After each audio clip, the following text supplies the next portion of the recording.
आपने मुझे हंसा दिया है। मार्केट गिर रही है वाकई, और मैं बता सकती हूँ कि मार्केट कब बढ़ेगी। जो आपने पैसा यहाँ बनाया था वो आप जाके हॉस्पिटल में दे देंगे। तो what's up guys, I am Prateek Rai और आज हम बात करने जा रहे हैं इन्वेस्टमेंट पे। और ये टॉपिक काफ़ी इम्पोर्टेंट है और टॉपिक पे बात करने के लिए भी हमारे साथ एक एक्सपर्ट हैं जो इसी फील्ड से हैं। तो मिस जागृति जी आज हमारे साथ हैं। थैंक यू प्रतीक, मुझे इनवाइट करने के लिए। मैं इसी फील्ड से हूँ, काफ़ी टाइम से मैं इन्वेस्टमेंट में ही हूँ। और बात करते हैं कि इन्वेस्टमेंट हमारे लिए ज़रूरी क्यों है। पैसा हम सब कमा ले रहे हैं, बट अब उस पैसे को सेव कहाँ करना है वो जानना भी बहुत ज़रूरी है। तो उस पे बात करते हैं आज। बिल्कुल ज़रूरत, आज सबकी नीड है कि इन्वेस्टमेंट जो है, जो सेविंग है, हमको किस तरह से करनी चाहिए और किस किस फील्ड में ऑप्शन है अपना पैसा जो है वो इन्वेस्ट करने का, और कहाँ फ़ायदा है कहाँ नहीं है। तो इन सभी मुद्दों के बारे में हम बात करेंगे। तो मेन टॉपिक, पहला क्वेश्चन है उससे हम लोग स्टार्ट करते हैं कि इन्वेस्टमेंट कितने टाइप के होते हैं, इसके बारे में बताइएगा। इन्वेस्टमेंट काफ़ी टाइप्स के होते हैं, हमारे पास काफ़ी ऑप्शंस हैं इन्वेस्टमेंट करने के लिए। सबसे पहले शुरू करती हूँ, बहुत ही बेसिक सा है स्टॉक मार्केट का। स्टॉक मार्केट के बारे में आजकल काफ़ी लोग ऑलरेडी जानते भी हैं और मतलब काफ़ी लोग एक्सप्लोर कर रहे हैं कि स्टॉक मार्केट क्या है। स्टॉक मार्केट में क्या है, आप इन्वेस्ट कर सकते हैं, अच्छा है, उससे आप इन्फ्लेशन भी बीट हो सकता है, वो मेंटेन करता है। सिर्फ बात यहाँ पे ये है कि रिस्क होता है, रिस्क फैक्टर उसमें स्टॉक मार्केट की इन्वेस्टमेंट में ज़्यादा है। लेकिन अगर आप लॉन्ग टर्म इन्वेस्टमेंट सोच रहे हैं तो आप पेशेंस के साथ आप ज़रूर स्टॉक मार्केट में भी पैसा बना सकते हैं। सेम एज इसके साथ एक और है म्यूचुअल फंड्स में इन्वेस्टमेंट। एक क्वेश्चन मैं आपको यहाँ रोकना चाहूँगा। ट्रेडिंग जो होती है वो अलग होती है स्टॉक मार्केट में लॉन्ग टर्म में पैसा लगाने से, या दोनों सेम चीज़ है? दोनों सेम चीज़ है। जैसे स्टॉक मार्केट वही चीज़ है कि आपने कोई शेयर बाय किया, आपने उसको सेल किया, उसको ट्रेड करना ही कहते हैं, तो वो ट्रेडिंग का ही पार्ट हो जाता है। हाँ, मेरे फ्रेंड सर्कल में काफ़ी लोग थे वो कंफ्यूज थे इस चीज़ को लेकर, इसलिए मैंने ये क्वेश्चन किया कि आप में से भी अगर किसी ये कन्फ्यूजन हो तो वो दूर हो जाए। उनका ये सोचना था कि ट्रेडिंग एक अलग चीज़ है और स्टॉक मार्केट में पैसा लगाना एक अलग चीज़ है। नहीं, ऐसा नहीं है, दोनों सेम चीज़ है, सिर्फ ऑप्शंस अलग अलग होते हैं। अब स्टॉक मार्केट में भी कुछ लोग अगर जैसे सपोज करते हैं कि हम एसबीआई का नाम ले लेते हैं। एसबीआई बैंक आपको खरीदने हैं, आपने उसको आज की डेट में खरीद लिया और आप आने वाले 1 साल 2 साल 6 मंथ भी मैं बोल सकूँ, 6 मंथ में भी आप सेल कर रहे हैं, तो वो एक तरीके का ट्रेड ही हुआ कि आपने बाय किया देन आपने उसको सेल कर दिया।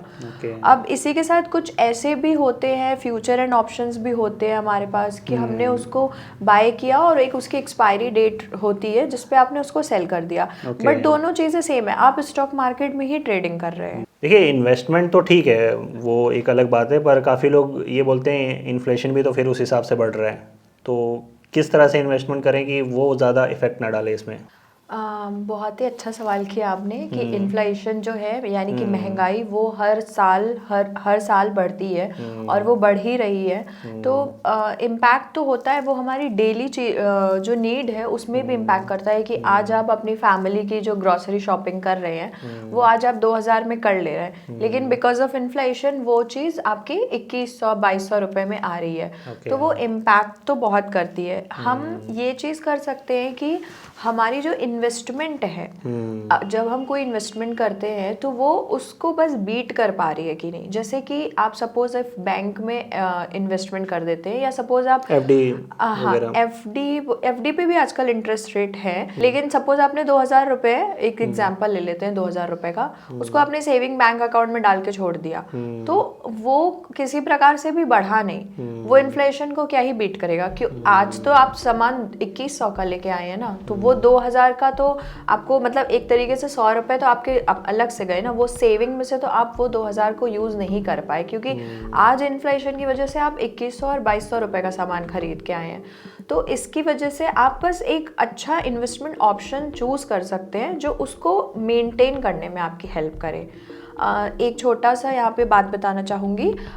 यूएस में 1970 में स्टैगफ्लेशन आया था। स्टैगफ्लेशन क्या होता है? Inflation plus high unemployment. Okay. तो जिसकी वजह से इकोनॉमी में उनकी बहुत इम्पैक्ट हुआ था इन्फ्लेशन का।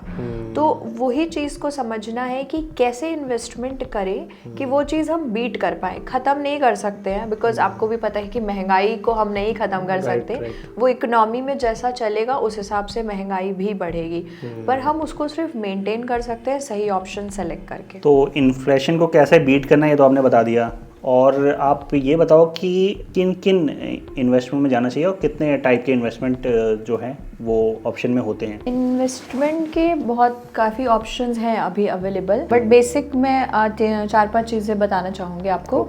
जैसे कि सबसे पहले हम लोग देख लेते हैं स्टॉक मार्केट। स्टॉक मार्केट आजकल लोगों को काफ़ी अच्छे से पता भी है और मतलब लोग उसमें ज़्यादा इंटरेस्ट भी ले रहे हैं। तो स्टॉक मार्केट अच्छा ऑप्शन हो सकता है इन्वेस्टमेंट के लिए, लेकिन थोड़ा रिस्क फैक्टर भी उसमें है। हाँ, वो तो आपने बताया। हाँ, तो वो लॉन्ग टर्म में अगर आप देखते हैं तो स्टॉक मार्केट एक अच्छा ऑप्शन हो सकता है।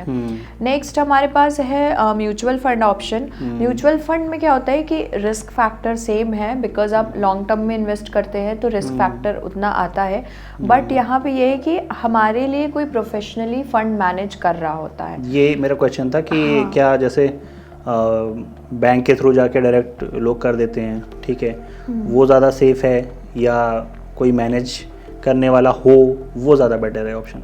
बेटर तो ये है कि गाइडेंस इम्पॉर्टेंट है कि आप किस गाइडेंस के थ्रू अपना स्कीम सेलेक्ट कर रहे हैं, है ना। और आजकल ब्रोकर्स हैं जो आपको गाइड कर सकते हैं कि आपको कौन सी स्कीम सेलेक्ट करनी चाहिए। आप सही गाइडेंस ज़रूरी है एक बड़ी फाइनेंशियल स्टेबिलिटी के लिए। काफ़ी लोग का ये भी कन्फ्यूज़न रहते हैं, जैसे मेरे एक फ्रेंड है, उनको ये रहता है कि ब्रोकर के थ्रू कराऊंगा तो सारा कमीशन तो यही ले जाएगा, मेरे पास बचेगा क्या। तो हमारे ऑडियंस में भी काफ़ी ऐसे लोग होंगे, तो फिर उनका ये डाउट कैसे दूर किया जाए? ऐसा नहीं है कि सारा कमीशन ले लेगा, क्योंकि ब्रोकर्स का मैं बता दूं कि कैसा होता है। ब्रोकर्स का डायरेक्ट टाई अप होता है कंपनी से। वो आपसे कुछ चार्ज नहीं कर रहे होते हैं, वो मुझसे कुछ चार्ज नहीं करेंगे। उनका डायरेक्ट कमीशन जो आता है, जो बिल्ड होता है, वो डायरेक्ट कंपनी से होता है। तो एक तरीके, अब हो सकता है वैरी करता है डिफरेंट ब्रोकर टू ब्रोकर, लेकिन मोस्टली ब्रोकर्स का यही रहता है कि वो आपसे कोई चार्ज नहीं करेंगे। जो भी उनका कमीशन रहता है वो वहां से फिक्स्ड होता है ऑलरेडी। तो वो हमसे कोई चार्ज नहीं लेता। ये आपने बता दिया, बाकी और भी कुछ पॉइंट्स थे आपके? हाँ, और पॉइंट्स हैं, जैसे कि म्यूचुअल फंड के बारे में मैंने बताया, स्टॉक्स के बारे में बताया, और हमारे पास अच्छा ऑप्शन हो सकता है गोल्ड का।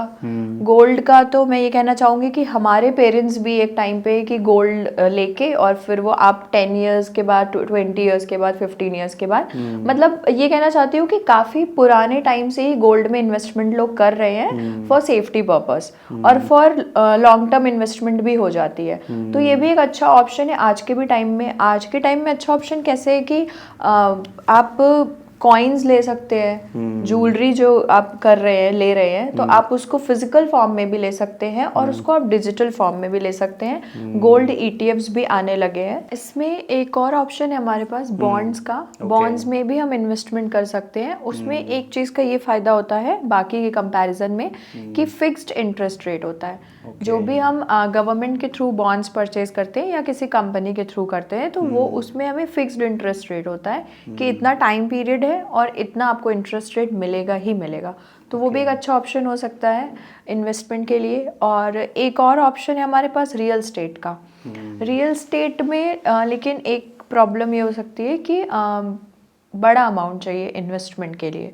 लॉन्ग टर्म इन्वेस्टमेंट वो भी हो जाती है, बिकॉज आप आज कोई ज़मीन खरीदते हो तो वो 10 इयर्स के बाद उसका वैल्यू, उसका प्राइस बढ़ेगा ही। बट यहाँ पे ये प्रॉब्लम है कि आपके पास एक बड़ा अमाउंट होना चाहिए उस ज़मीन को परचेज करने के लिए। और साथ ही में एक और छोटी सी ये भी प्रॉब्लम है कि लिक्विडिटी की, यानी कि आप आज रात में ही सेल करने जाओगे तो वो सेल होके आपको पैसे नहीं मिल पाएंगे। तो ये कुछ ऑप्शंस हैं, लेकिन जो लॉन्ग टर्म में इन्वेस्टमेंट कर रहे हैं और बड़ा अमाउंट है उनके पास और वो वेट भी कर सकते हैं सेल होने का, तो वो उस ऑप्शन में आराम से जा सकते हैं। तो ये कुछ ऑप्शंस हैं अच्छे जिसमें हम इन्वेस्टमेंट कर सकते हैं। काफ़ी लोग को कन्फ्यूज़न होता है, जैसे कि यार स्टॉक में और इसमें तो जिनके पास पैसा है, पैसे वाले हैं, वही करते होंगे, बाकी हम लोग तो नहीं घुस सकते। तो ये आपने एक अच्छा पॉइंट रखा कि ऐसा नहीं है, और आप अपने ऑप्शंस चुन सकते हैं कि आपके पास क्या अमाउंट है, उस हिसाब से आप उस पॉइंट पे अपना इन्वेस्टमेंट जो है वो कर सकते हैं। जैसा कि आपने बोला कि सिर्फ जिनके पास ज़्यादा पैसा हो वो ही इन्वेस्टमेंट कर सकते हैं या वो ही बाय सेलिंग कर सकते हैं, तो ऐसे कॉमन चीज़ें हैं, कॉमन मिथ्स हैं जो सब लोगों को लगता है ऐसा, बट मैं बताना चाहूँगी कि ऐसा कुछ भी नहीं होता है। ज़रूरी नहीं है कि मेरे पास 10 करोड़ रुपए हैं, 10 लाख रुपए हैं तो ही मैं इन्वेस्टमेंट कर सकती हूँ, ऐसा बिल्कुल भी नहीं है।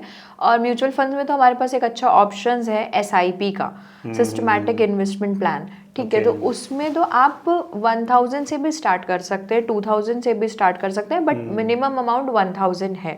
और कुछ स्कीम्स हैं जो 500 भी अलाउ करती हैं, तो मतलब ये काफ़ी स्मॉल अमाउंट है अपनी इन्वेस्टमेंट स्टार्ट करने के लिए। तो बिल्कुल ऐसा ना सोचे कि हम सिर्फ बड़े अमाउंट से ही इन्वेस्टमेंट को स्टार्ट कर सकते हैं।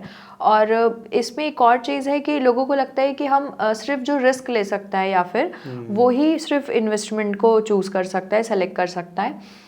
तो ऐसा नहीं है, क्योंकि इसमें क्या है कि अगर आपके पास और ऑप्शंस हैं तो आप बिल्कुल, जैसे FD आप ले सकते हैं, आप बॉन्ड्स में इन्वेस्टमेंट कर सकते हैं, उसमें रिस्क कम है और एक फिक्स्ड इंटरेस्ट रेट भी मिलता है, तो आप उसमें इन्वेस्टमेंट कर सकते हैं। मतलब उसमें प्रॉफिट ज़्यादा नहीं है भले ही, पर रिस्क भी कम है, बट हाँ वो सेफ है, लेकिन आपके ना इन्वेस्ट करने से और आपके सेफ में इन्वेस्ट करने में बहुत फर्क है कि एटलीस्ट आप इन्वेस्ट कर रहे हैं मार्केट में, इन्फ्लेशन को तो बीट कर पाएंगे। हाँ, आप इन्फ्लेशन को बीट कर पाएंगे और जो मार्केट में प्रोडक्ट्स हैं उसकी भी आपको नॉलेज रहेगी कि क्योंकि FD भी एक ऑप्शन है अच्छा इन्वेस्टमेंट के लिए।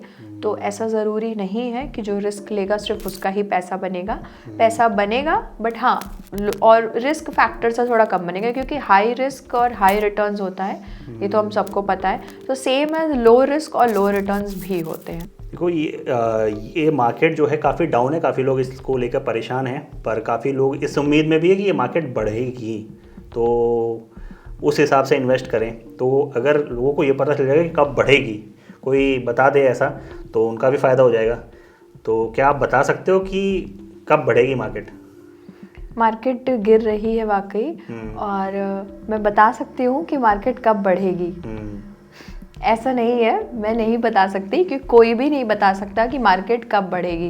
क्योंकि जैसे हमें ये नहीं पता था कि मार्केट गिरने वाली है, सेम एज हमें नहीं पता है कि मार्केट अब कब बढ़ेगी। क्योंकि अगर ये चीज़, मतलब अगर आपको कोई बता रहा है ये चीज़ कि कब बढ़ने वाली है, तो बिल्कुल यकीन ना करें, बिकॉज वो सारी चीज़ें रिलेटेड हैं, अपने आप में इकोनॉमी से रिलेटेड हैं चीज़ें, तो वो मैं भी नहीं बता सकती हूँ कि मार्केट कब बढ़ेगी। आप अपना इन्वेस्टमेंट करिए, आपके क्या गोल्स हैं उस पे फोकस करें, तो आप इन्वेस्टमेंट पे फोकस कर सकते हैं। मार्केट बढ़ना उतरना एक प्रोसेस है, तो उससे कभी भी मतलब इफेक्ट ना होने दे अपनी इन्वेस्टमेंट और पर। मेरे ख्याल से जो लॉन्ग टर्म में इन्वेस्ट कर रहा है उसको इसके बारे में ज़्यादा सोचना भी नहीं चाहिए। बिल्कुल, लॉन्ग टर्म इन्वेस्टर्स को, या फिर आपका अगर जो गोल आपका होगा सेट होगा, आप अगर वो रीच आउट आप नहीं कर पाए हो अभी, तो आपको अपनी इन्वेस्टमेंट को हटाना क्यों है, या मार्केट गिर रही है तो उसके बारे में सोचना क्यों है। इवन लोगों को मैं एक और चीज़ बताना चाहूँगी कि मार्केट गिरती है तो वो डर जाते हैं कि अरे पैसा डूब जाएगा या समथिंग ऐसा, या फिर और नहीं डालेंगे। बट आप खुद सोचिए कि जब मार्केट गिर रही है तो जो हमारी स्कीम्स हैं, जो हमारे शेयर्स हैं, उसके प्राइजेस भी गिरे हुए हैं। तो वो एक अच्छा समय होता है इन्वेस्टमेंट करने का, ना कि इन्वेस्टमेंट से निकल जाने का। तो काफ़ी लोग ये मिस्टेक भी करते हैं। बिल्कुल, आपने ये बात सही कहा। और जो लॉन्ग टर्म लेके नहीं चल रहे हैं, जिनको जो स्टॉक में आप देखते हैं कि काफ़ी फास्ट इन्वेस्ट करते हैं या पर डे इन्वेस्ट करते हैं और फिर स्टॉक को बाय और सेल करते हैं, तो वो इन्वेस्टमेंट किस तरह की इन्वेस्टमेंट कहलाती है? वो पार्ट ट्रेडिंग का ही है, बट वो एक फ्यूचर एंड ऑप्शंस वो एक अलग से चीज़ है, जिसमें कि, लेकिन मेरा ये कहना है कि अगर आपको उसके बारे में नॉलेज नहीं है तो आप उसमें बिल्कुल भी इन्वेस्ट मत करिए, क्योंकि उसका एक टाइम लिमिट होता है।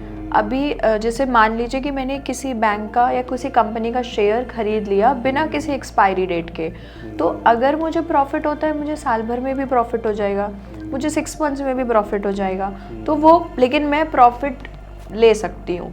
बट जो लोग F&O में ट्रेडिंग कर रहे हैं उनके पास एक सीमित है, मतलब एक टाइम लिमिट है कि नहीं, आपको 1 वीक के अंदर प्रॉफिट होगा या लॉस होगा। तो इस चीज़ से थोड़ा सा बचना चाहिए इफ़ नॉलेज नहीं है तो। और नॉलेज ले सकते हैं, आजकल बहुत सारी ऐसी चीज़ें हैं जिनसे एफ&ओ का ट्रेनिंग आपको मिल सकता है, बट ऐसा नहीं है कि आप प्रॉपर उसमें ही इन्वेस्टमेंट करें। और अच्छे ऑप्शंस हैं, उसको भी लेके चल सकते हैं। मेरा ये मानना है कि अगर आपके पास पैसा है तो आप सिर्फ एक पॉकेट में उसे ना रख के अलग अलग पॉकेट में रख सकते हैं, वो ज़्यादा ही बेटर ऑप्शन है। पर काफ़ी लोग सारा पैसा जो है वो इन्वेस्ट ही कर देते हैं और बोलते हैं कि हमें प्रॉफिट ही चाहिए। पर जिनको सेफ़ जोन में खेलना है वो तो एफडी वगैरह में भी चले जाते हैं, म्यूचुअल फंड में भी चले जाते हैं। पर यहाँ पे एक और चीज़ आती है, हेल्थ इंश्योरेंस वगैरह, तो इसके बारे में कोई नहीं सोचता। तो क्या ये भी कराना ज़रूरी है या नहीं है? आपने जैसा कि पहले बोला डिफरेंट पॉकेट्स में रखना, वो बहुत ही अच्छी बात है, बिकॉज डाइवर्सिफिकेशन बहुत ज़रूरी है। डाइवर्सिफाई होना, आपके फंड्स जो भी हैं, इवन आप म्यूचुअल फंड्स में भी सिर्फ इन्वेस्ट कर रहे हैं तो आपके डिफरेंट स्कीम्स होना ज़रूरी है आपके पैसे के हिसाब से। और अगर आप स्टॉक मार्केट में हैं तो आपका डिफरेंट शेयर्स खरीदना भी ज़रूरी है कि आपने सारे SBI बैंक के ही ले लिए, या मैं किसी पर्टिकुलर कंपनी को नहीं बोलना चाहूँगी, बट आप एक ही स्टॉक्स, एक ही कंपनी का शेयर्स बहुत सारा आप मत लीजिए, वहाँ पे भी डाइवर्सिफिकेशन हो सकती है और जो कि अच्छे रिजल्ट देगी। और रही बात इंश्योरेंस की, तो मैं बोलना चाहूँगी कि हेल्थ इंश्योरेंस और टर्म इंश्योरेंस दोनों ही बहुत ज़रूरी है आजकल के टाइम में, कि आपके पास एक हेल्थ इंश्योरेंस और एक टर्म इंश्योरेंस होना चाहिए। क्योंकि अगर आप हेल्थ इंश्योरेंस नहीं रखते हैं और कुछ भी ऐसी इमरजेंसी आती है तो आपका ये जो आपने पैसा यहाँ बनाया था वो आप जाके हॉस्पिटल में दे देंगे। तो बेहतर है कि एक हेल्थ इंश्योरेंस हो और अपनी फैमिली के प्रोटेक्शन के लिए एक टर्म इंश्योरेंस हो, दोनों ही बहुत ज़रूरी हैं। तो वो भी हमारा फाइनेंशियली स्टेबल रखता है हमें, कि ताकि हमारी जो इधर की सेविंग्स है उसको इफेक्ट ना हो। देखिए, इतना हमने समझाया लोगों को और फिर भी लोग के मन में कुछ डाउट रह जाते हैं, तो अगर इसके बारे में कुछ बताना चाहो आप तो। इसके लिए तो मैं बोलना चाहूँगी कि मेरा ही एग्जाम्पल मेरे पास है जो मतलब स्टार्टिंग में मैंने क्या फेस किया जब मैं इन्वेस्टमेंट करने के लिए थी। मेरी फर्स्ट जॉब लगी थी जब, तो मेरे अंकल हैं जो ऑलरेडी इस फील्ड में थे, मतलब प्रॉपर इस फील्ड में नहीं थे बट उनको नॉलेज था इस सब चीज़ों का और आज भी वो करते हैं। तो उन्होंने मुझे बस एक नॉर्मल सा गाइड किया कि बेटा तुम इन्वेस्टमेंट कर लो, बिकॉज अभी तुम्हारा फर्स्ट जॉब है तो तुम्हें इन्वेस्टमेंट कर लेना चाहिए। और मैंने बिल्कुल भी ये नहीं, मतलब मैं अवेयर नहीं थी कि इन्वेस्टमेंट कहाँ करने वाली हूँ। मतलब मैं सोच रही थी बस कि अच्छा ठीक है कि क्योंकि मेरे अंकल ने बोला है तो वो सही बोला होगा, तो मैंने ये सोच के इन्वेस्टमेंट कर दी थी। लेकिन मुझे उसका कुछ भी उस समय पता नहीं था कि जा कहाँ रहा है पैसा।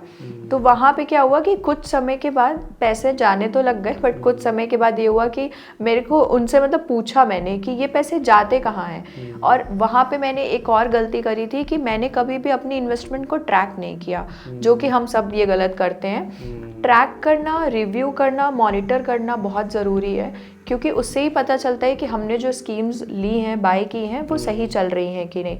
तो ये चीज़ मेरी भी गलती थी वहाँ पे। तो फिर मैंने उनसे ये गाइडेंस लिया कि ये एक्चुअल में इन्वेस्टमेंट हम कर कहाँ रहे हैं। तो स्टार्टिंग में कन्फ्यूजन सबको होता है, बट हमें कहीं ना कहीं से स्टार्ट तो करना ही पड़ता है ना। और इन्वेस्टिंग जो एक मैराथन है, स्प्रिंट नहीं कि आपने बस कर लिया। उसके लिए आपको पेशेंस भी रखना होगा, टाइम भी देना पड़ेगा। तो उसके साथ ही आप अपना स्टेबल हो सकते हो और आप अपने फ्यूचर गोल्स को पूरा कर सकते हो। नेक्स्ट जो क्वेश्चन है मेरा, उसमें ऑडियंस को तो कोई हेल्प नहीं मिलेगी क्योंकि ये मेरा क्वेश्चन है। आपने बोला फर्स्ट जॉब, क्या ये वही फर्स्ट जॉब है जिसमें हम लोग साथ में थे? बिल्कुल। ओके। मेरी फर्स्ट जॉब आपके तो साथ मैं इन्वेस्ट नहीं कर रहा था उस टाइम में, मैं पैसे उड़ा रहा था सिर्फ और ये इन्वेस्ट कर रही थी। तो ठीक है, बहुत अच्छा है। और मैं सच में बताऊं, मैंने इन्वेस्टमेंट जो है बहुत लेट स्टार्ट किया, क्योंकि होता है ना एक स्टार्टिंग में। और हाँ, इससे ये जो क्वेश्चन है मेरा, शायद इससे रिलेट काफ़ी लोग कर रहे होंगे क्योंकि हमारी यंगर ऑडियंस भी होगी। तो वो इन्वेस्टमेंट में इतना इंटरेस्ट नहीं रखते, वो चाहते हैं कि हमारा सपना, हमारा ड्रीम ये था तो हम पहले उससे पूरा करें। हाँ। तो इसके बारे में क्या बता सकते हो? जैसा कि आपने कहा कि सपना पूरा करना है, तो सपना पूरा करने के लिए पैसे जो घर में पड़े हैं उसको तो आप यूज़ करेंगे, बट ऑप्शन हमारे पास अगर है कि उसको हम बढ़ा सकते हैं। अगर हमारी कार, बाई चांस हमें कार ही लेनी है, बाइक ही लेनी है क्योंकि आपको बाइक्स का शौक है, तो अगर आपको बाइक लेनी होगी तो आपको पता है कि ये 10 लाख में आ जाएगी।